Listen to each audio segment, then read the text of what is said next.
Jane, a dedicated nurse at Mercy General Hospital, had always gone above and beyond for her patients. Her shift had officially ended hours ago, but she couldn't bring herself to leave. Not when she knew that one of her patients, an elderly man named Thomas, was terrified and alone. Hi everyone, welcome to Uncle Ben's Stories. Today, I'm excited to share a new story with you. Thomas had been admitted earlier that day with severe chest pains. Tests revealed he had suffered a mild heart attack.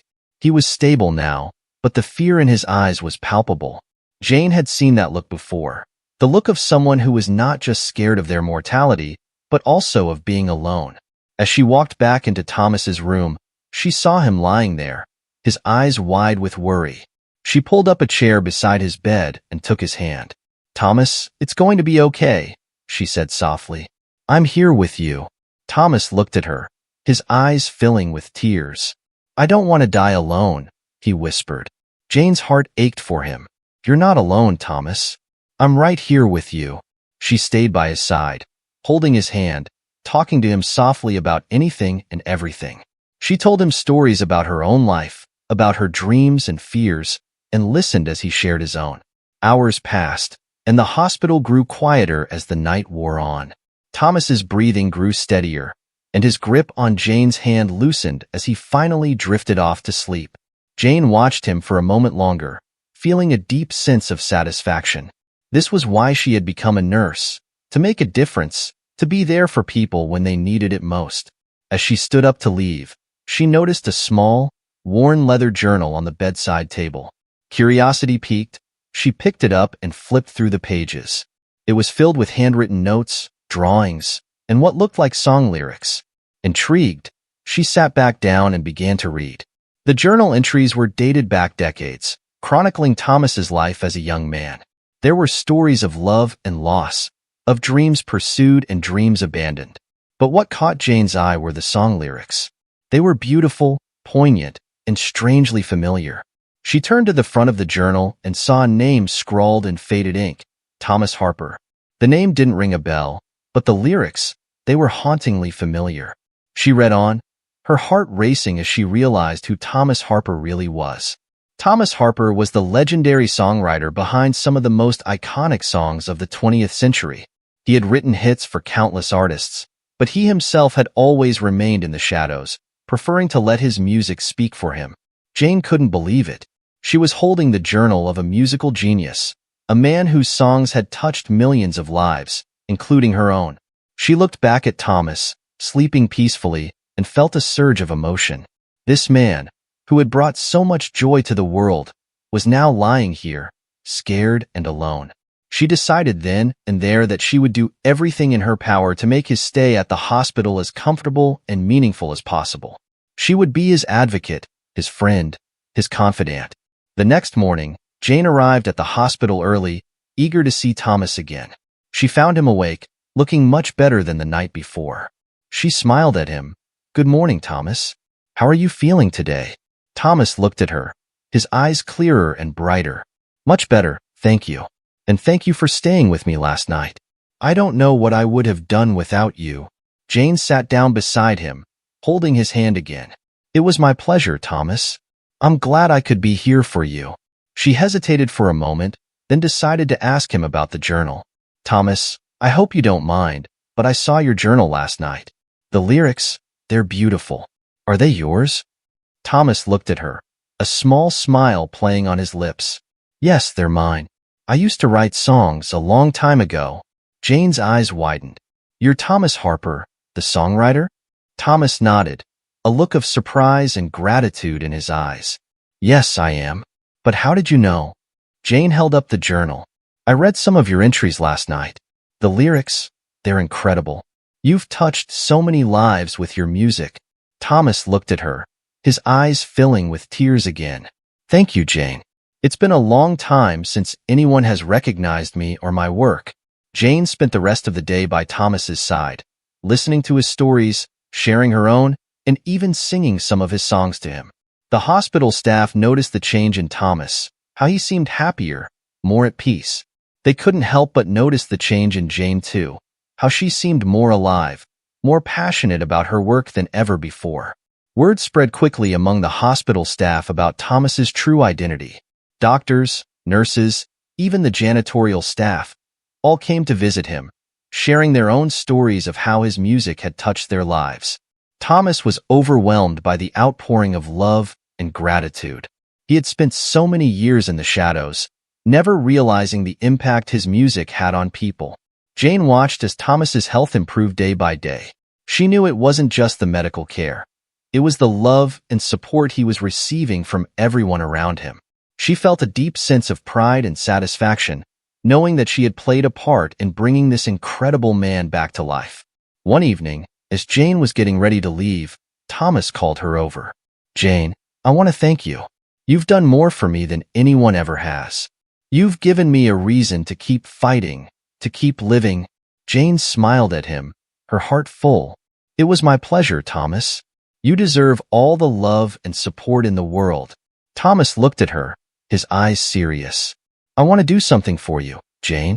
I want to write a song for you. A song that captures your spirit, your kindness, your strength." Jane was taken aback. "Thomas, you don't have to do that.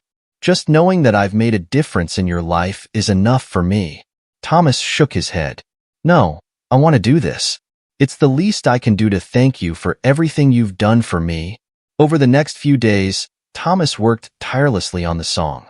He wrote lyrics, hummed melodies, and even asked Jane to sing along with him as he composed.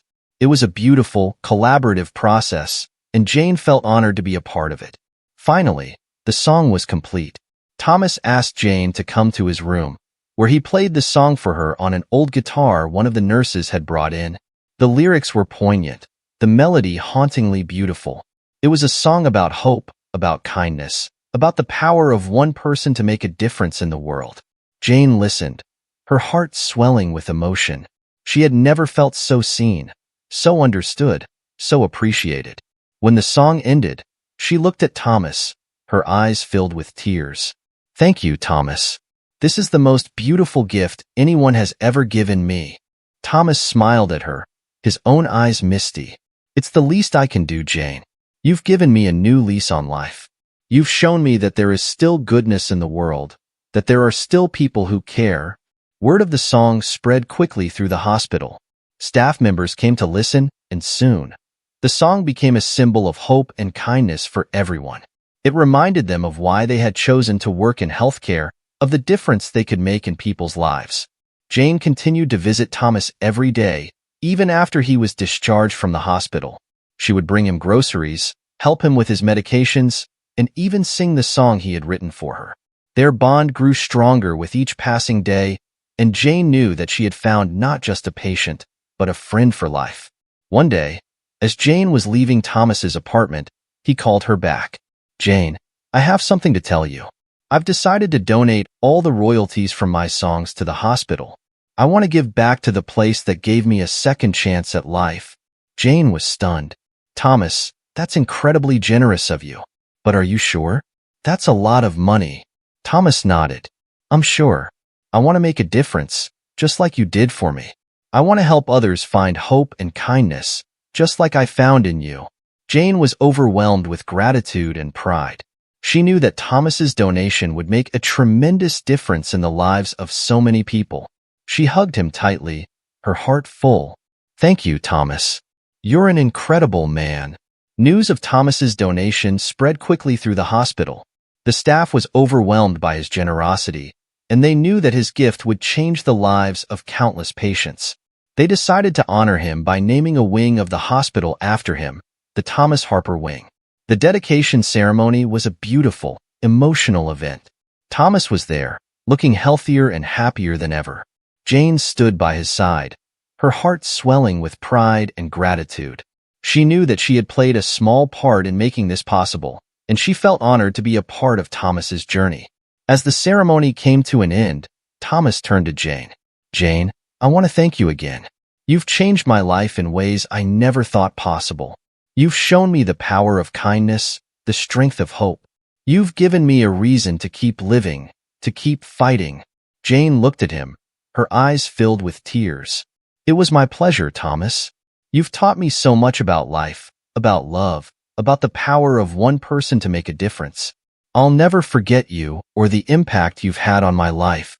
As they stood there, surrounded by the love and support of the hospital staff, Jane knew that she had found her purpose. She had always known that she wanted to make a difference in the world, but she had never realized just how much of an impact one person could have. She looked at Thomas, her heart full of gratitude and love. She knew that she would carry his lessons with her for the rest of her life, that she would continue to fight for hope, for kindness, for the power of one person to make a difference. And so Jane continued her journey as a nurse, her heart filled with purpose and passion. She knew that she had found her calling, that she was meant to be a beacon of hope and kindness in a world that so desperately needed it. She thought back to that first night, when she had stayed late to comfort a scared patient. She had had no idea then just how much that one act of kindness would change her life, would change the lives of so many others. But she knew now. She knew the power of kindness, the strength of hope. She knew that one person could make a difference, that one act of kindness could change the world. And she was determined to keep fighting, to keep hoping, to keep making a difference, one patient at a time. Love this story? Tap that like button and subscribe to Uncle Ben's Stories for more. Let us know how this story made you feel with a single word in the comments.